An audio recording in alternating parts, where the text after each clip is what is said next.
I'm going to show how confident I am by literally just running at them and utilizing my... Oh! The sound effect. Do you hear the sound effect? I'm just going to shut up for a real quick second so you can hear the sound. Hello and welcome back to our Duelist adventures, and we are going to once again be attacking a member of the Southern Empire. I just got hit in the chest. Did you see that? Oh dear. Well, that's actually not too bad. As we have currently found out, armor actually is making a pretty significant difference to my survivability, which is pretty cool. And I think it's kind of similar if I am hit in the head, but let's obviously not jinx ourselves, even though I have...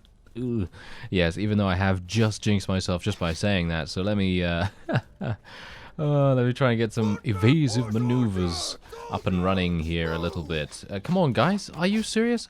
You're see, now this is exactly what I was worried about.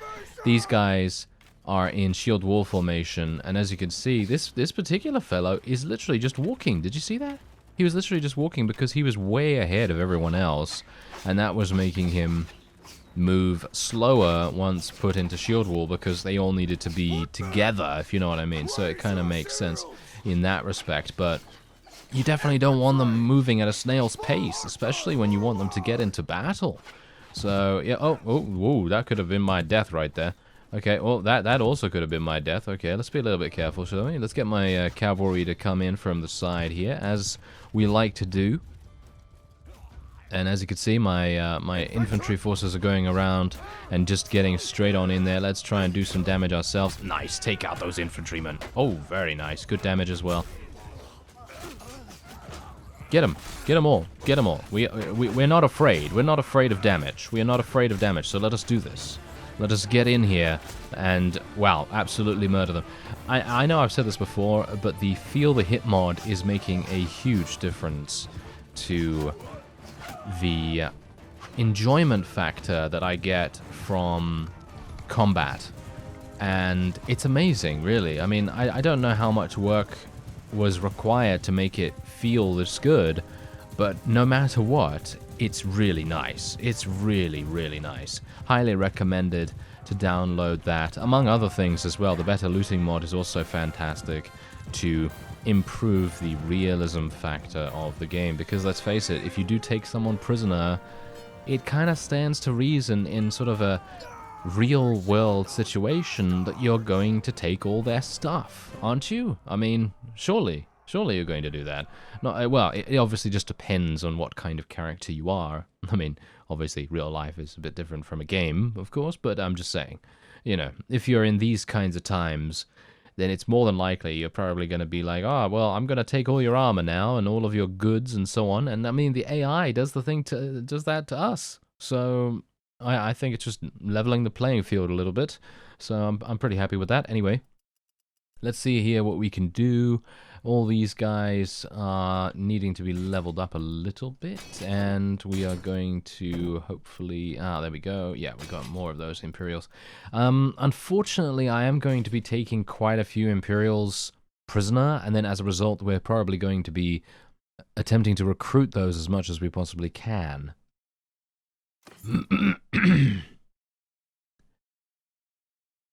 But unfortunately, that then means that we're going to have... well, a bit of a disparity in the uniformity of our army, so to speak. But yeah, anyway, just going to take all the loot, and then we're going to be moving on. Now, obviously, I do have no quest, so that is, well, that's perfectly fine. I haven't done any of the Norette's Folly quest at the moment, mainly because I don't really want to, for a variety of reasons. I've done it in the past, and I'd highly recommend, if you haven't seen anything about the quest, then just go back to the very first series that I made. It's basically just, yeah, it's very easy to find on the channel. But yeah, if you go over there and you watch that, you'll see the steps that I took to get the banner and give it to a faction. And let's just say, it didn't go well. It really did not go well at all, because, well... suffice it to say, I gave the banner to the faction I wanted to align myself with, which was the Sturgians in that case. What? 5k on only has 633 gold? I must have taken all their stuff beforehand. I am at 75 morale, however, and I'm a little bit worried or wondering, either one, why we're not gaining any leadership skill, because I am running around with some pretty significant forces right here, and we have, look at this, I've even increased my morale just by buying a couple of extra foodstuffs right there. So I'm a little bit I don't know, a bit curious as to what's happening. Anyway, let's take a look at this. Okay, so this is pretty cool. 20% less penalty from overburdened. Moving while overburdened gives +1 passive experience to all troops. Wow. That's pretty good, actually. I mean, if you're going to be a trader of some kind, then I think that's pretty good. But we're never really going to be overburdened. So, yeah. We're going to do the forced march one, because that's just generally better. And I will aim to keep my morale at a high level. So, that's what we're going to do here. And just want to make sure I'm doing that right, because obviously I don't really want to be in a situation where I'm not doing it perfectly acceptably. Anyway, we're going to go to the clan screen right now, because what I'd like to do... Quartermaster increases steward skill, doesn't it? This is a bit problematic. I'm not entirely sure. Let me actually just go for none right now, because I'm thinking that that might actually be stopping me from gaining leadership skill. No, doesn't seem like it. Scouting skill is still prevalent. I mean, obviously it is. It is the easiest thing to level up at this point. And medicine is also coming in here a little bit, which is quite nice. The Botanians were defeated. Really? Where? You know, that's the one thing that I would love to be added to the game. Maybe over here or something like that. But yeah, that's the one thing that I'd like to be added. A small little icon that determines where friendly vassals have been defeated, or at the very least have been taken prisoner. And I don't want it to be a real-time updating kind of thing, because that would be way too powerful. But I would like to have something that basically just tells me their last known position, because in the grand scheme of things, if you're in some kind of organized faction like the Botanians ought to be at this point, then they're probably going to send out messengers, and they're probably going to say, so-and-so has gotten himself taken prisoner at, you know, X location, wherever that might be. And then as a result, you have that information with you, and then you can decide what you want to do with it. As you can see, these seem to be the fellows that actually defeated those guys. Massive army. Absolutely massive army. I'd love to be able to fight these guys, but they just have way too many units. Maybe, hey, wait. Let's be a bit patient, shall we?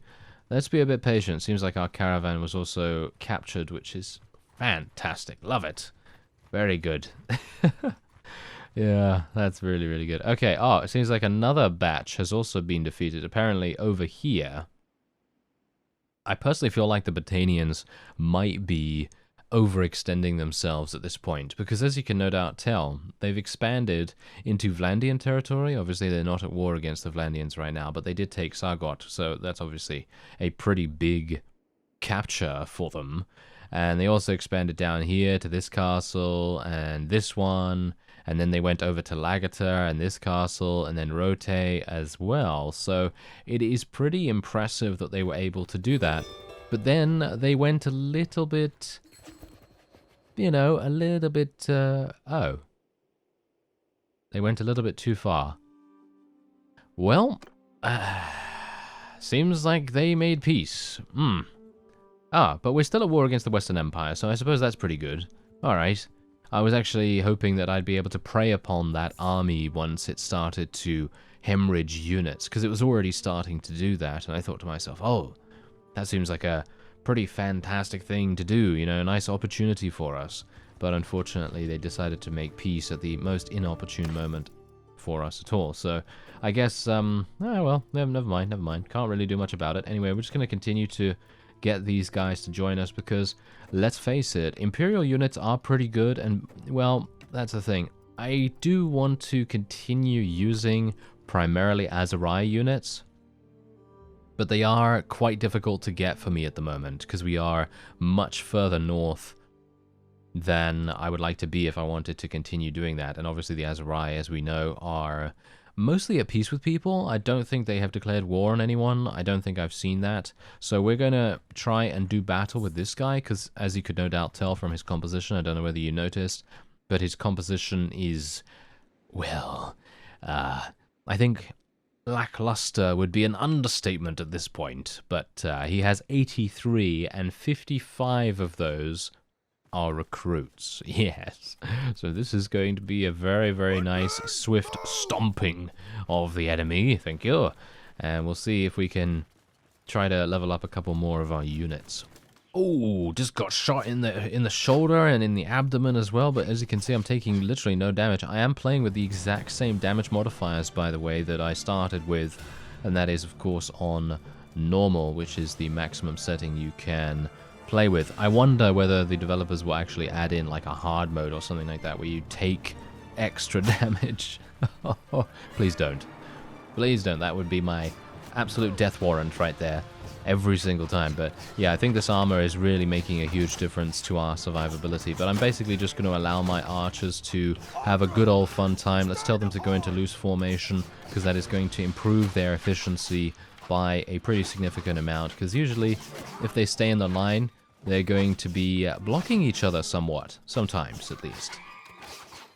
And it's going to be good for us to try and prevent that from happening right now. As you can see, though, the enemy is just dwindling like no one's business, and we are going to be telling our cavalry to charge in here. Hopefully, they will be able to move in between the archers as well. That's also another reason why having a loose formation is really good, because the cavalry can basically just walk on by, and you don't get stopped. You know, your cavalry doesn't get stopped by the charge of anyone coming in from the side or anything like that, and they can basically just go straight in, do massive damage, and then achieve victory. As you can see, that was super simple, and we do get to take him prisoner potentially. Now, I'm actually wondering whether I should just basically let them go, because I don't know whether you've noticed, but whenever I take them prisoner, there are no ransoms to be had. Apparently, the ransom system has either been disabled, or there's just nothing going on with that right now.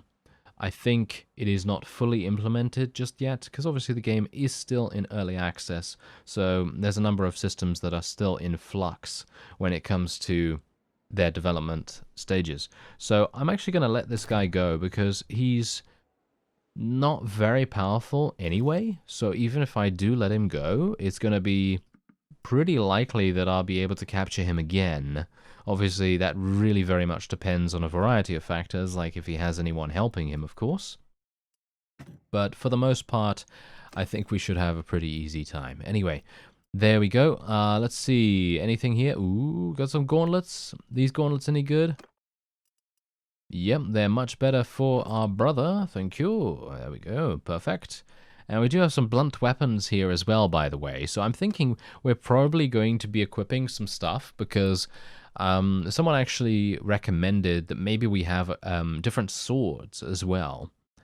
And I think that that's actually a perfect idea. Unfortunately, as I think I mentioned in a previous episode, I couldn't find any weapons that had a primarily piercing statistic as the main value of the weapon. For example, as you can see right here, swing damage is quite obviously predominant with 64 cutting. It does have the ability to thrust, of course, but I was thinking more like a dueling sword. An actual dueling sword would be pretty cool. But we'll see what happens anyway. But I think a mace could be pretty good. I'm thinking we'll probably use this one. That's pretty cool. I really like what they've done with the character models and how every single weapon gets added to your character in some way or another. So you're not just randomly pulling a weapon out of nowhere. You're actually having something come out from your belt or something like that. I think that is Really, really cool. Anyway, we're just going to take the rest, and now this gives me an opportunity, because I think someone else also mentioned that getting a mace would also improve my chances of gaining crazed men. And that is very true. Very, very true, because obviously we want to try and get as many trained up crazed men as possible. Obviously, that is a little bit difficult to do at the moment, because I haven't really encountered a large number of them. I'm actually kind of wondering where their big parties are, and I'm wondering whether they even have any. They're probably invite only, but I wouldn't mind just crashing it a little bit, you know. You get it? Do you get it? Ah, well, whatever. Anyway, we're just going to recruit some prisoners right there, and we'll see what we can do here. Okay. Bit of an issue. Is this army... this army is going to Jarmaras right now, so I would love... yeah, they're both going to Jarmaras. Okay, so that's unfortunate. I would have liked to have intercepted both of these, actually. I think I could probably take both of them on. I might be getting a little overconfident. Ah, here we go. Yes, divide and conquer. Perfect. Absolutely perfect. Okay, so this one actually has some pretty significant units, and I'm a bit worried about them, to be honest, but we're going to see how it goes. Now, I would like to be able to spec into something. I'm thinking about speccing into smithing at this point, but I would like to, as I say, I would love to be able to get leadership, because veterans' respect is something that I'm very much looking forward to getting, because being able to convert bandits into regular troops would help me a great deal. And it seems like leadership and medicine are being kind of weird in regards to how fast or how slow they level up, so I'm not entirely sure what's going on with that, but I'm going to level up leadership once again. Might be a mistake, but I'm also going to be leveling up vigor. I would like to get vigor to 9 at least, and then I will leave it there, because of course we are primarily a duelist, and I would like to continue training our one-handed weapon proficiency as fast as we possibly can. Ooh, who's that? Ah, the outcasts. Ah, yes. We fought them once before. Oh no, Desporion, please don't help. Please don't help. Okay, come on, let's continue with the divide and conquer strategy. Ah, yes, it seems like the Western Empire apparently hates those outcasts a great deal. In the past, I think that has also happened, where they have been very vicious and bloodthirsty to run after them so much. So there must be some reason why that is actually happening. Might be that the outcasts are raiding their villages or something, because the AI in Bannerlord does tend to have a very aggressive mindset when it comes to defending villages that have either just come under some kind of raid or have just been raided by a certain party. Oh, okay. Looks as though the enemy is really not very prepared whatsoever. I'm gonna... Ooh, okay, we might have some issues here. I'm gonna take out my... Oh, did you see that? Yeah, I got hit in the head. Alright, so headshots, as you can quite clearly tell, dependent on which unit actually hit me there, do quite a bit of damage.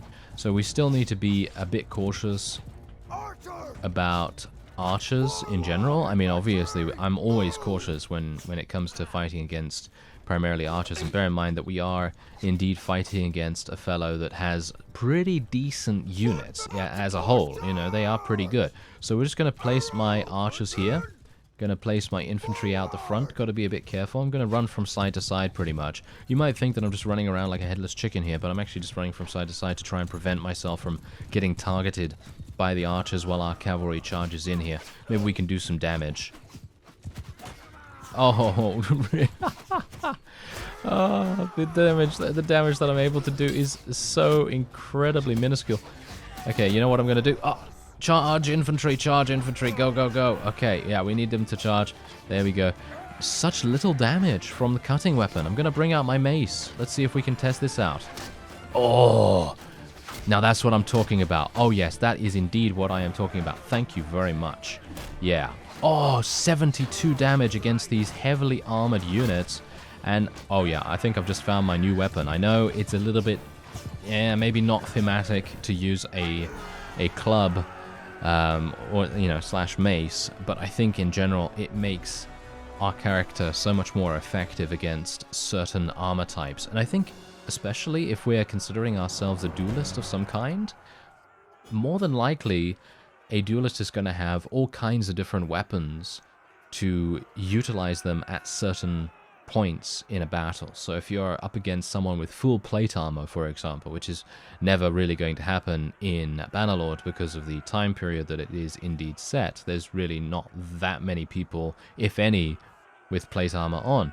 But the point is, nevertheless, if you come up against someone that's extremely heavily armored, then you're going to be using a mace in comparison to using a sword, because that's going to put him at a disadvantage in almost every aspect. So that's something to be very, very aware of, actually. I'm going to let this guy go as well, and we're just going to take the tier 4 units as much as I possibly can. I think I'm getting close to the cap. Yes, indeed. Alright, let's be a little bit careful. Alright. Not going to take any others. I am starting to move very slowly, by the way, so that's obviously something that I have to be very aware of too. Anyway, not going to be taking the Highland Spite Club, even though this is what I don't really understand about these kinds of things. I personally feel like this Highland Spite Club should be a piercing weapon with swing damage, because if it is indeed a spiked club, then surely it stands to reason that it is not going to do blunt damage. I mean, yeah, of course, it's going to do some blunt damage, but maybe it should be like hybrid damage or something like that. So like it's half and half. So half of the damage is blunt and then half of the damage is pierce or something like that. Instead of it being given a thrust attack. I mean, I don't know. To me, that doesn't seem very, very useful at all, especially considering the thrust attack only does 15 damage. 15.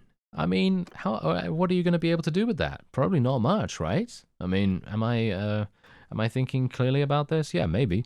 But yeah, the point is anyway that in general, I just don't think that thrust damage is going to do much at all. And I think that some maces, especially like a Morningstar, for example, a Morningstar should be full piercing damage like it was in Warband. I obviously don't know what it is in Bannerlord. It would be cool to actually see if I can find a Morningstar. I think I used one in a previous series, so it might make sense for me to take a look. Wow.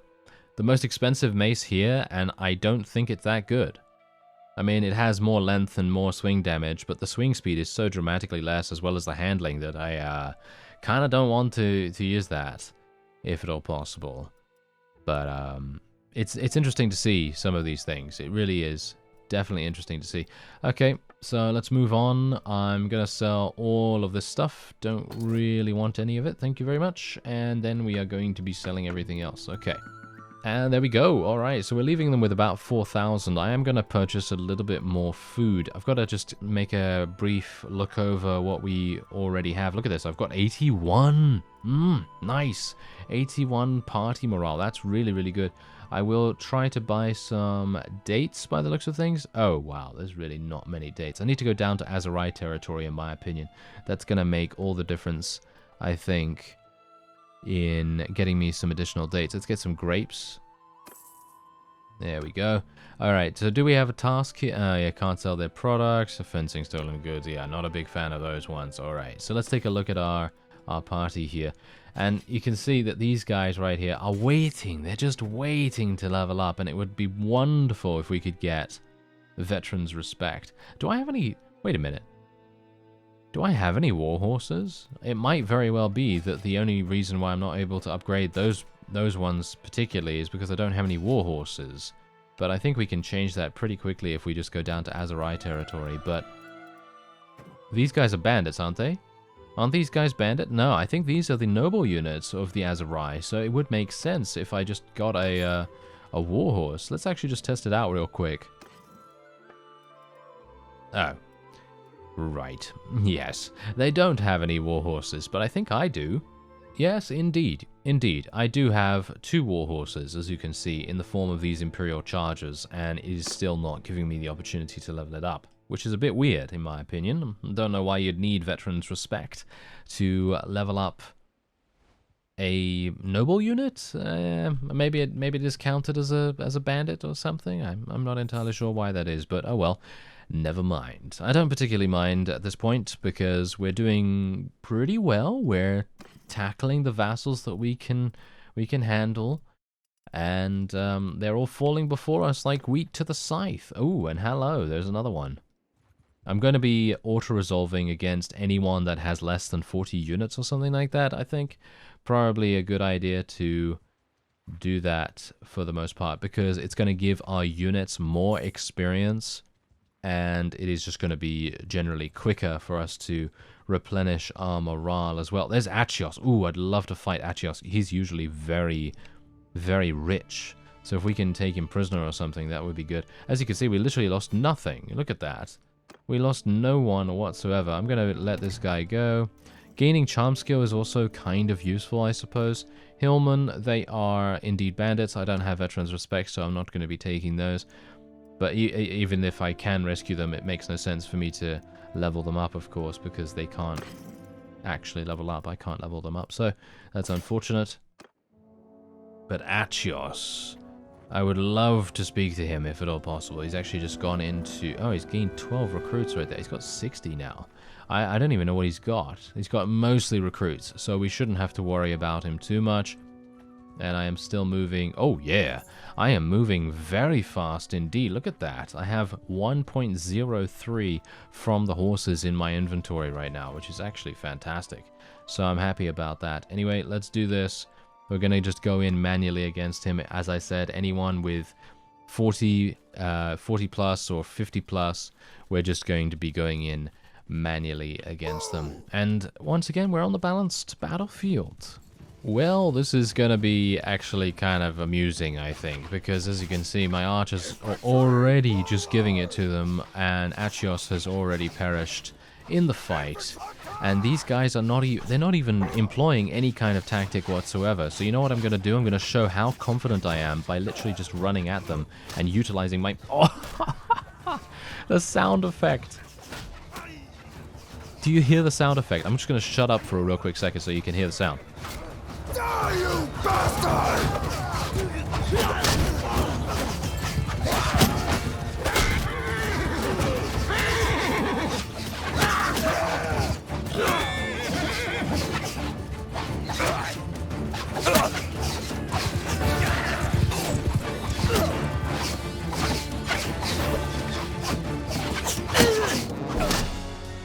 Oh, I don't know whether you could actually hear any of the sound effects right there, because all my guys were just slaughtering them without any regard for my request to you know, show you the sound effect. But it's like a very very satisfying thwack, or you know, thonk sound. I don't know how to really describe it, but it has a very funny one, actually. Very amusing. Anyway, there you go. 3.1 morale. Very, very nice. And I'm going to let him go. Yeah, this is exactly the reason why I let him go, by the way. Do you see that charm skill experience? That is insanity right there. Gaining that insane amount of charm skill, wow.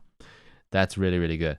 Now, generally, that experience is going to be used to put towards my next level up. See, that's the whole reason why I decided to let him go. I think the more major vassals are going to be people that I'll be letting go from now on, because they seem to provide just that much more experience, raw experience. Because you can see right here from my character, this is how much I need to level up to level 13. I need 39,500 experience, right?